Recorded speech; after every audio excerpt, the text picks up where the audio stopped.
Đây không phải là phim, đây là Dopper, một bài tập quân sự gây sốc cho thế giới của quân đội Indonesia. Những binh lính phải bò trường dưới làn đạn thật, chỉ cách đầu đạn vài cm. Không thể có sai sót giữa các đồng đội và họ phải tin tưởng lẫn nhau. Hít một hơi thật sâu, thả mình xuống nước để chìm xuống đáy. Các binh sĩ Việt Nam phải nằm bất động dưới nước đến 5 phút, không bọt khí, mặt nước không gợn sóng. Vâng, đó chỉ là một trong số các bài tập mà các binh sĩ sẽ phải trải qua. Ở Đông Nam Á, chúng ta có thể thua về vũ khí, nhưng về khả năng dũng mãnh và sức chịu đựng, binh sĩ các nước Việt Nam, Thái Lan, Campuchia không bao giờ thua các cường quốc như Mỹ, Trung Quốc, Nga. Bạn đã biết về những bài tập đáng sợ nhất của quân đội các nước Đông Nam Á chưa? Nếu chưa, hãy cùng Thế giới hôm nay điểm qua danh sách 10 bài tập khét tiếng nhất trong quân đội các nước Đông Nam Á nhé. Và bạn xem thử nước nào có bài tập đáng sợ nhất nhé.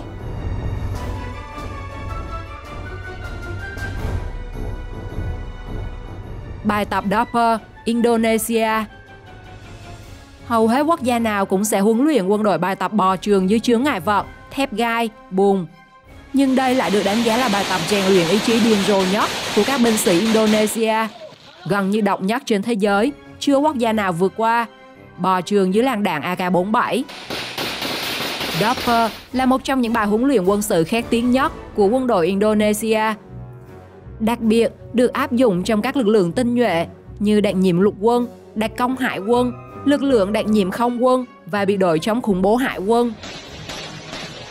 Quy trình tập luyện của Dopper nổi tiếng khắc nghiệt và nguy hiểm. Người lính phải bò trên địa hình lầy lội, dưới làn đạn thật bắn sát đầu. Những viên đạn đôi khi cách người lính chỉ vài cm. Chỉ một sai sót hoặc đạn lạc thì những người lính sẽ có dịp được tái sinh. Không chỉ là kiểm tra thể chất, Dopper còn tôi luyện tinh thần thép, khả năng giữ bình tĩnh của lính đặc nhiệm Indonesia, dám độ nhạy bởi tiếng đạn. Nếu xông pha trận mạc, có lẽ đặc nhiệm Indo số 1, vì bài tập này mô phỏng đúng những gì sẽ gặp khi bạn xung phong lên chiến trường, và đồng thời rèn luyện lòng tin giữa đồng đội, người bò và người xả đạn. Chính nhờ Dopper, đặc nhiệm Indonesia được đánh giá là những chiến binh thép lạnh của Đông Nam Á, khiến cả thế giới phải nể phục.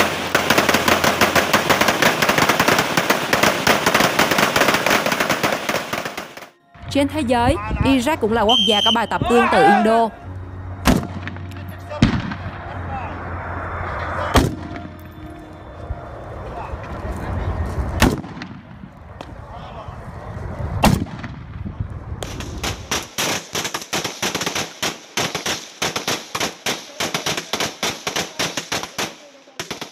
Leo tường bằng sào tre, Việt Nam. Đây là bài tập hết sức đặc biệt của đặc nhiệm Việt Nam, từng gây kinh ngạc cho thế giới. Thực chất, đây là một bài tập huấn luyện đột nhập từ thời kháng chiến chống Mỹ, nổi bật nhờ sự đơn giản mà cực kỳ hiệu quả trong tác chiến đô thị. Kỹ thuật này từng được báo Anh tờ Daily Mail, Asian News Today của Mỹ, cũng như Nhật Bản đưa tin và đánh giá là một trong những kỹ năng xuất sắc nhất thế giới. Chỉ cần 3 chiến sĩ, 2 người giữ và đẩy sào tre, người thứ ba leo lên sào, đặt dựa vào tường hoặc cột. Người leo sẽ dùng chân đạp vách và chạy lên, nhanh chóng tiếp cận ban công hoặc tầng 3 của tòa nhà chỉ trong chưa đầy 1 phút, giống như một ninja thực thụ.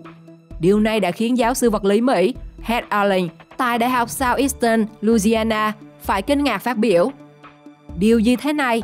Không còn nghi ngờ gì nữa, họ đã làm được. Nhưng bằng cách nào? Thậm chí vì cho rằng điều này là phi vật lý, nên ông đã phải vẽ ra sơ đồ tính theo công thức toán học và sau đó kết luận nhờ trọng lượng của đặc công nhẹ khoảng 70 kg nên việc này có khả năng thực hiện được, và thán phục cách tập luyện cũng như sự thông minh của các đặc công Việt Nam khi có thể tính toán và tập luyện một tuyệt kỹ đầy sáng tạo.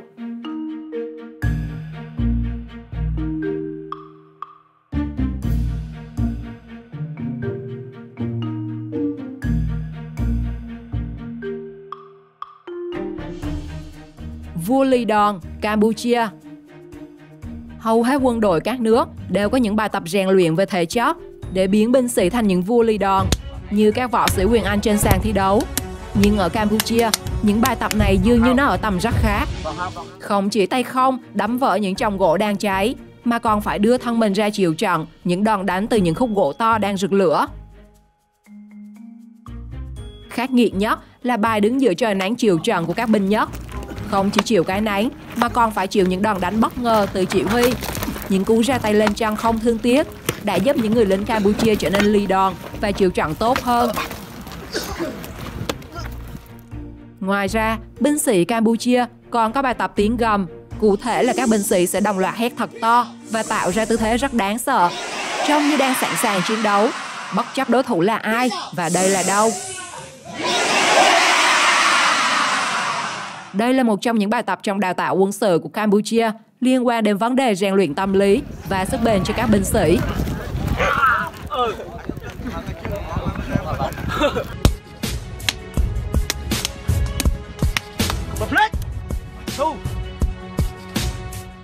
Scout Ranger, đặc nhiệm Philippines.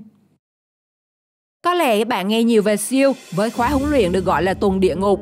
Nhưng nếu bạn biết về Scout Ranger, bạn sẽ thấy nó đáng sợ hơn rất nhiều. Nhiều xỉu ăn mì phải thốt lên, tại sao biệt kích trinh sát Philippines có thể trải qua được cường độ huấn luyện khắc nghiệt đến thế? Từ những bài tập chạy bộ đường dài, tập dưới trời nắng gắt, phải nuốt cả muỗng ớt cay đến xé lưỡi, đến cả việc bị chấn nước, đứng làm bia để đồng đội ngắm bánh và nhiều bài tập khác.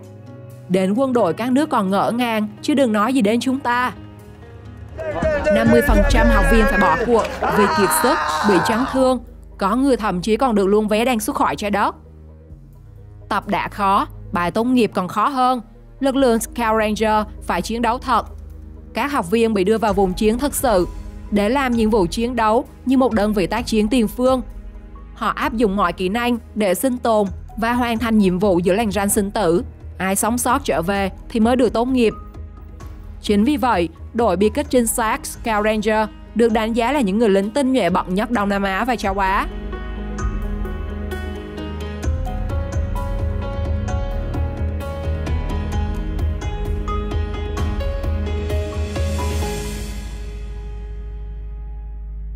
Uống máu rắn hổ mang, ăn bọ cạp để sinh tồn, Thái Lan. Bài học sinh tồn là một trong những bài tập luyện bất cứ binh sĩ nào cũng phải trải qua, và Thái Lan là quốc gia chú trọng việc tập luyện sinh tồn nhất trong quân đội các nước. Trong khóa huấn luyện, các binh sĩ được đưa vào những tình huống sống cực đoan, nơi không có chỗ cho sự yếu đuối. Một trong những phần gây ám ảnh nhất chính là bài tập uống máu rắn hổ mang. Không chỉ là thử thách tinh thần, mà còn là nguồn nước giàu đạm trong môi trường rừng sâu thiếu nước sạch. Bên cạnh đó, binh sĩ còn phải ăn bọ cạp sống, rết, sâu, thằn lằn và bất kỳ sinh vật nào có thể cung cấp dinh dưỡng. Họ được dạy cách xác định độc tố, phân biệt con nào ăn được, con nào nguy hiểm và quan trọng nhất là vượt qua nỗi sợ bản năng để sinh tồn. Bài huấn luyện này không chỉ rèn luyện thể chất mà còn tôi luyện ý chí sắt đá, biến mọi binh sĩ thành một chiến binh hoang dã, sẵn sàng sống sót dù bị bỏ lại giữa rừng sâu không một tấc sắt trong tay. Đây chính là lý do tại sao lính Thái Lan, đặc biệt là lực lượng đặc nhiệm, luôn được đánh giá cao trong các nhiệm vụ đặc biệt mang tính sống còn.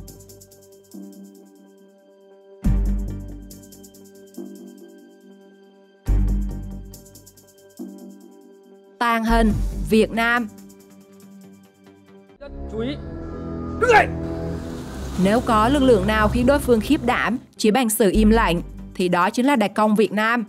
Không cần áo giáp hay công nghệ tàng hình tối tân, chỉ cần bùn đất, lá cây và ý chí thép là họ có thể thực hiện chiêu thức ẩn thân chi thuật một cách đáng sợ. Trong rừng sâu hay đêm tối, những người lính đặc công Việt Nam đều có thể bò sát mặt đất hàng trăm mét mà không gây ra một tiếng động. Họ hòa mình vào thiên nhiên đến mức gần vài mét vẫn không thể nhận ra. Họ ẩn mình hàng giờ dưới cát, dưới nước, chỉ còn một ống chè nhỏ để thở. Những bụi cây im lặng nhưng lại sẵn sàng tung đòn chí mạng vào kẻ địch chỉ trong vài giây. Những bài tập về ngụy trang, trường im lặng, di chuyển ban đêm không đèn, theo dõi mục tiêu không bị phát hiện, tất cả biến họ thành những bóng ma thực thụ trên chiến trường. Đi không thấy, quỷ không hay, nhưng kẻ địch thì bỏ mạng. Tuy nhiên, để đạt được kỹ năng ao trình tới vậy, mỗi đặc công Việt Nam đều trải qua quá trình huấn luyện vô cùng khắc nghiệt, chịu đựng các loại côn trùng cắn nhưng không thể gãi. Thậm chí đối mặt với những mối nguy hiểm từ việc im lặng ẩn mình, liệu bạn có thể làm được như họ?